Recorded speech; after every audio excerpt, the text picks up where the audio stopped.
to receive from God, you give a sacrifice of thanksgiving by giving a mighty, mighty hand clap. Amen?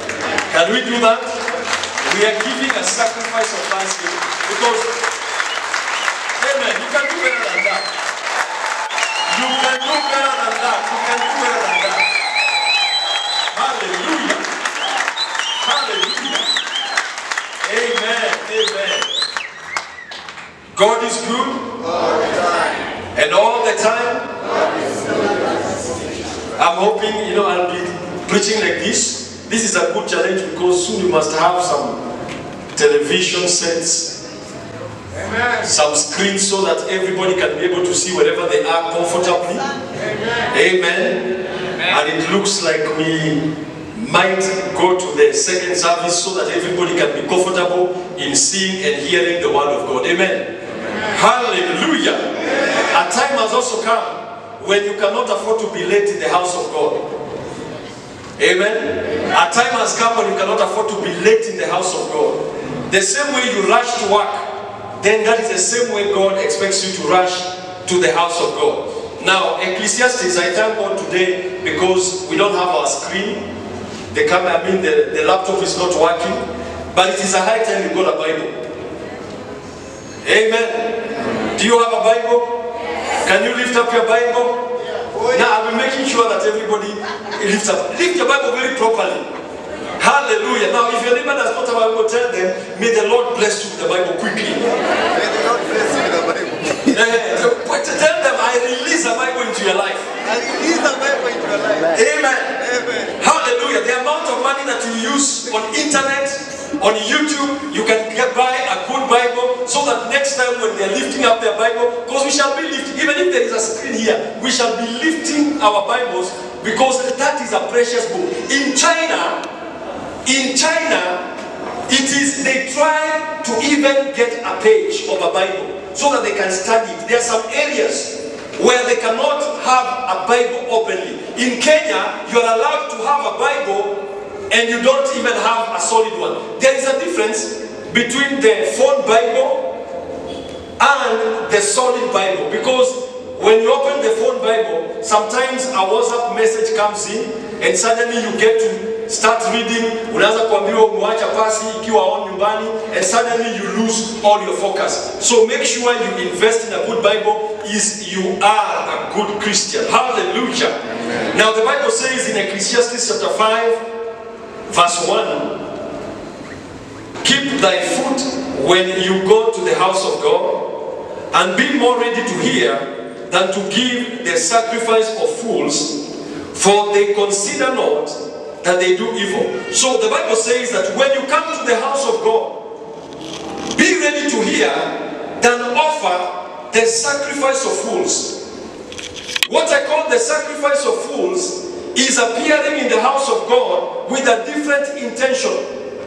Because many times we come to church thinking about how you're looking, which is important, but I think the most important thing, it is to hear the word of God, which is able to change your life completely. Now last week I spoke about God the end, the Omega. God the Omega. And a few people wrote to me and they told me there are some things that have come to an end in my life. Because God is working. And if He's not working in your life, then you need to ask why He's not working in your life. Because God is working. God is changing lives. And your life ought to be changing. But when you come to the house of God, come ready to meet God. Hallelujah. Come ready to hear the word of God, and come ready to receive that word so that it can be able to change your situation. Because we move from one level to another level. Omega is still here. He's the end of everything. Many of us come to church because we have challenges. And God wants, by the time you come to this place, you go back home having gotten your solution. Having gotten your solution. There is nobody who approached Jesus Christ and was told by Jesus, come tomorrow. So even today, when you have come to this place, He's ready to do something new in your life in Jesus' name. Can somebody say a good amen? No, you can say a better amen. Now today I want to read Proverbs 23 verse 18, and I'm still continuing with that topic on God, the Omega, because as I was praying, this scripture came to me strongly. The Bible says in Proverbs 23 verse 17 and 18, let not your heart envy sinners, let not your heart envy sinners, but be in the fear of the Lord all the day long. Be in the fear of the Lord all the day long. Many times, especially in our nation Kenya, we envy the guys who are doing wrong. When we look at some of the people in the top places, they have the money, they drive the good cars, and our desire is to be like them instead of to be like God. We desire to be like sinners more than to be the righteous. That is why some people in the secret place will download a secular song but will not download a gospel song. That is why we will keep on looking at people who are acting in Hollywood who have got no God. But when you look at somebody who has got God, you don't envy them. In fact, many of us want to live the way sinners live. And that is why we find the blessings of God are not there. Because it is a commandment. If we look at the way, we do things, if we look at the way we walk, if we look at the way we talk, if we look at the way sometimes we dress, most of us do it looking at the lifestyle of sinners. But God says, let us not envy sinners. Let us not admire them. For number one, their end is calamity. Their end is calamity. And God says, let us walk in the fear of God all the day long. Let us walk in the fear of God. Because there are people who walk in the fear of God in the morning from 6 o'clock to 7 o'clock. After curfew, they drop the fear of God and they begin to do every crazy thing that does not signify the presence of God. But I want to read verse 18. For God says, for surely there is an end. For surely there is an end. Number one, there is an end to sinners, which will not be the good ending. But also, there is also an end to that situation you are going through. That young man has testified here. He used to watch pornography. But now it has come to an end because Jesus, the Omega, has entered into his life. Amen. Hallelujah. And I want to talk to somebody here. Yes, you might be going through a situation, but the Bible says, surely there is an end. Can somebody say amen? Amen. That situation you could be going through, or that expectation you might be having, God is saying, there is surely an end. Hallelujah. Amen. Say amen. Amen. There is surely an end. And I want to dissect that verse alone. When the Bible talks about surely, anytime you see the word surely in the Bible, it is an indication of extreme confidence indicated by God himself, saying, I am not joking about this issue. I am not playing games with these words. I am talking about confidence, and I'm talking about an assurance that whatever you are going through, as long as you are pursuing God, there is an end. Say a good amen. Amen. Surely. Look at your neighbor, even if they are far, just tell them surely. Surely. In other words, for sure. Just like this service will come to an end today, God is saying that problem will also come to an end. Amen. Hallelujah. Amen. The same way this service will come to an end, that issue that you are going through will also come to an end. Amen. Amen. Now the beautiful thing, when the Bible says surely, that is exuding confidence. It also says there is. There is. Now it does not say there will be an end. It says there is. That means present tense. Now if I say there is Simba, that means you can see him. Hallelujah. Amen. So when God says there is an end, God is telling you, open your spiritual eyes. The end is in sight. Hallelujah. Amen. The end of that situation is in sight. The end of that drug addiction is in sight. Surely there is. There is. Can you put a finger like this and say there is? Say, there is my end, my good ending. Hallelujah. It is something nobody can say there is if it cannot be seen. So God is telling you, open your eyes and see the end of that situation. You have waited for a promotion too long. God is saying there is an end. You have been in debt for too long. God is saying there is an end. You have been sick for too long. God is saying there is an end. You have been unmarried for too long. God is saying there is an end. Come on, say a good amen. Hallelujah. There is an end. Say there is an end. It will not take long. Yes. Because when you hear there is, it can be seen. Yes.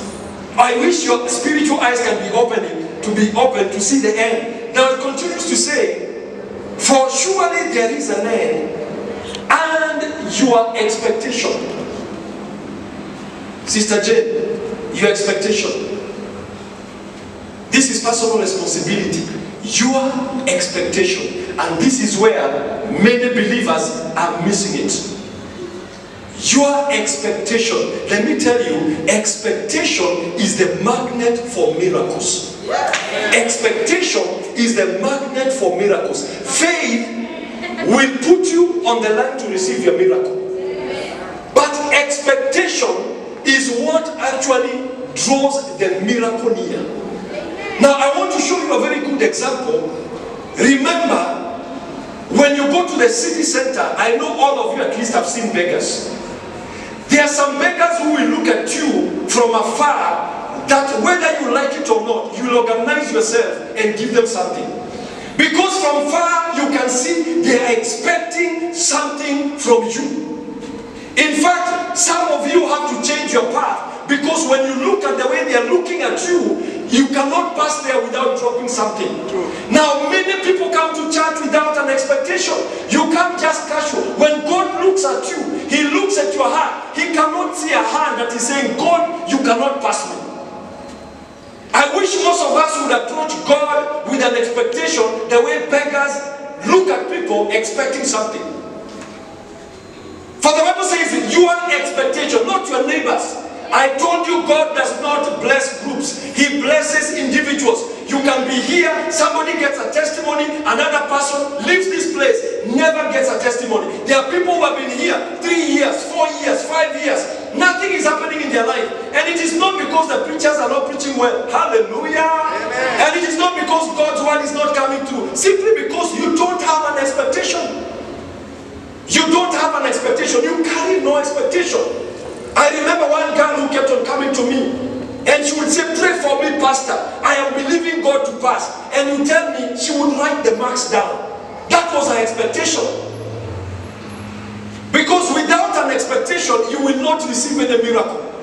I am just telling you the truth. Because what faith does, what the word of God does, the word of God creates hope. It gives you faith. For example, when He says two are better than one, God expresses His will in that word, that you desire you to have a partner or to be married. But now many people have never expected marriage. There are people who have never expected marriage. In their mind, they have never created a mental picture. Because expectation, faith releases the general thing that God wants to do. But now expectation creates the mental picture of what you want God to do. When we say you will be rich, there is somebody who creates an expectation of 10,000 bob. When the same word goes, another somebody sees a billion. When we say you'll be rich, another somebody has a vague idea on how to be rich. And let me tell you, when you do not have expectation, there are things that will not happen. The Bible says, when you stand to pray, whatsoever you desire, when you pray, that means prayer without desire will not turn into anything. That's why the Bible says, whatsoever you desire. That means the word desire is the same as expectation. That means you cannot go before God without an expectation. You can't. Because there are so many people who just stand before God, and when they are told to pray, they begin talking in tongues, yes, but they have no expectation of what they are praying to come to pass. I am not expecting to become sick. I am not expecting. Yes, the word of God promises that I will put none of these diseases upon you. But I also see it in my mind, God not bringing that evil upon me. So you must have a picture.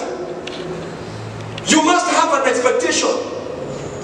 If you have never written down your expectation, then be assured it is not coming to pass. And the Bible says, as I went down, for surely there is an end, and your expectation shall not be cut off. Shall not be cut off. Shall not be cut off. That means you must have an expectation, because when you don't have an expectation, it can be cut off. Now I know we have, most of us, unless I don't know the current mothers, but you remember the old mothers we used to have those days, us, our generation. Now I don't know whether it happens to this young generation nowadays. There is a time when you are joining class 1, you are taken for shopping, and there was a special pencil that used to have to be white and to have flowers. That pencil, we used to wait for it because we knew when you join class 1 or you join nursery, you never used to write with a pencil. You used to carry mud. You go with mud to school, then you create figures. But now, when you join class 1, it is the first time you ever use a pencil. Now, most of us would always expect to be given the full pencil, but our mothers would cut it into 2. Now, how many of you ever happened to go through that? I can see Wakili yuko hapo. By now, now 20, so the mothers have not changed. So it would be cut into 2. Though we wanted the full pencil, it would still be cut into 2, and we did not complain because most of the time, that was the expectation. Sometimes mothers would make chapati, and especially for me, because we were only 3 then, I would start sleeping, pretending to sleep, so that I can get the first or the second chapati that has been made. Because my mother would say, mtoto analala, wacha apewe ka chapati. And of course, after getting the chapati, you wake up immediately and you are able to wait until the 30 chapatis are made. Bwana asifiwe.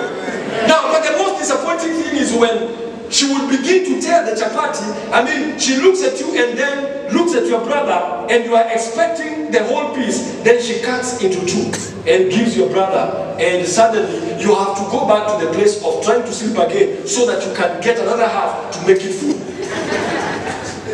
Hallelujah.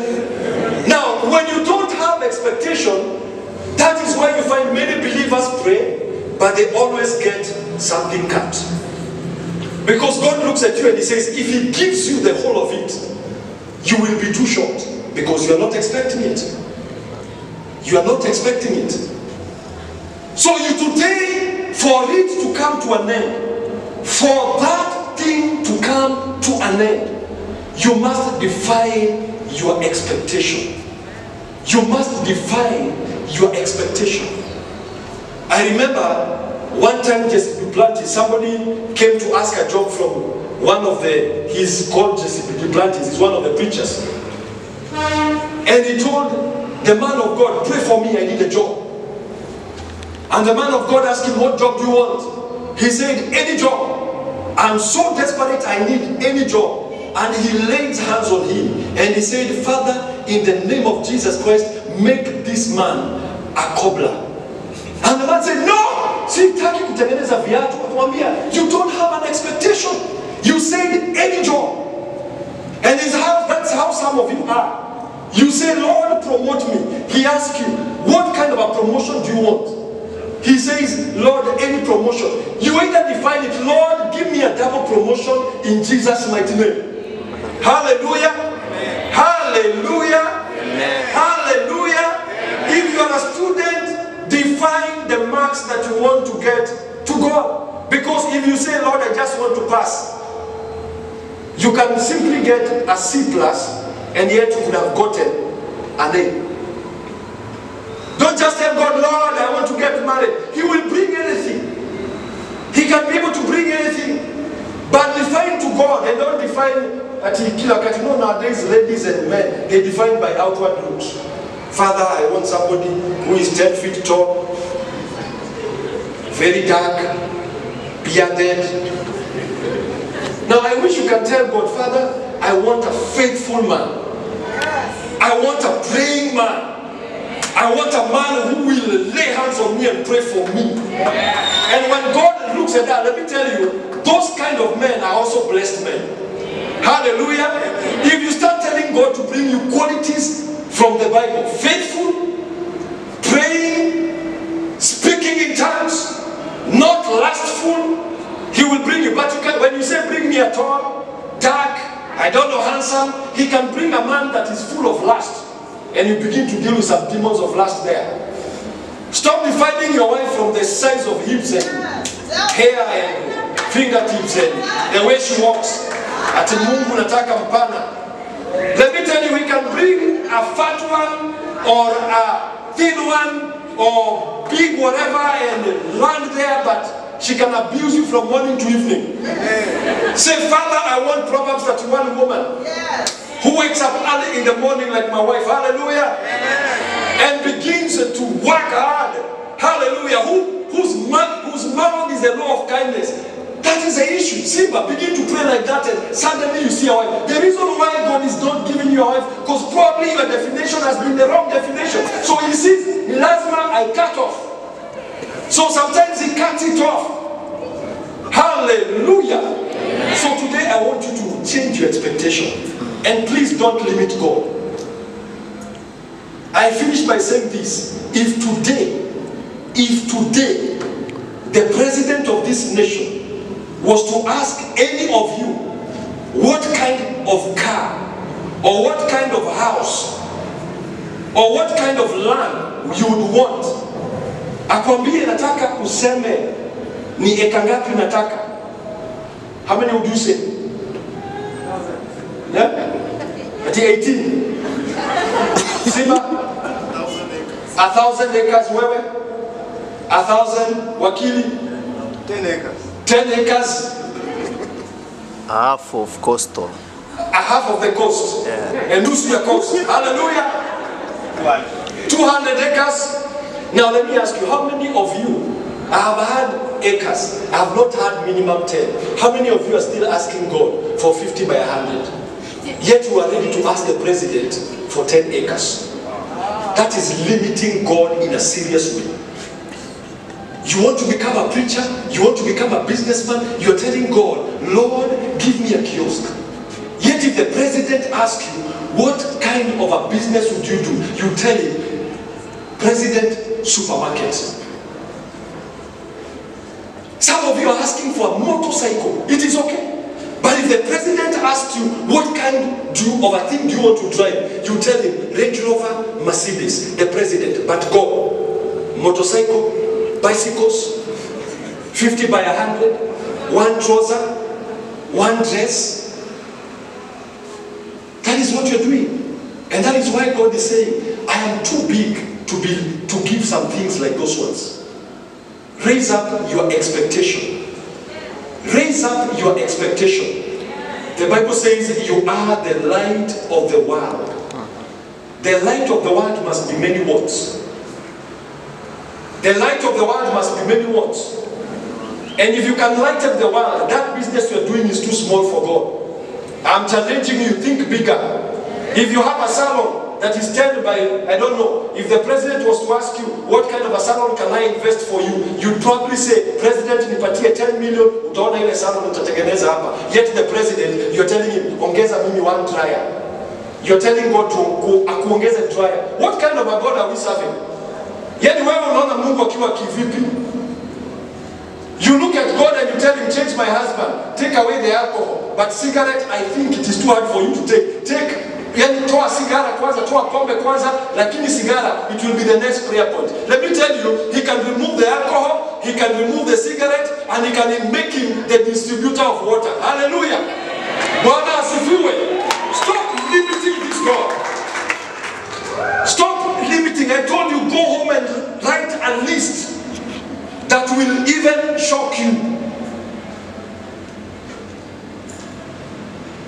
Any Anything that you can ask the president to give you, God can do it billion times better. Billion times. We are not also limiting God when it comes to the size of church. Amen. We are not limiting Him. Yes, we may build there, but the kind of church we are thinking about, it is something that will be an amazement to the world. Hallelujah. Amen. An amazement to the world. We are not limiting Him. So today, I want you to go before God because you are going to pray. Number one, you are going to tell God, I'm sorry for limiting you. Because many of us have limited God. Many of us have limited God.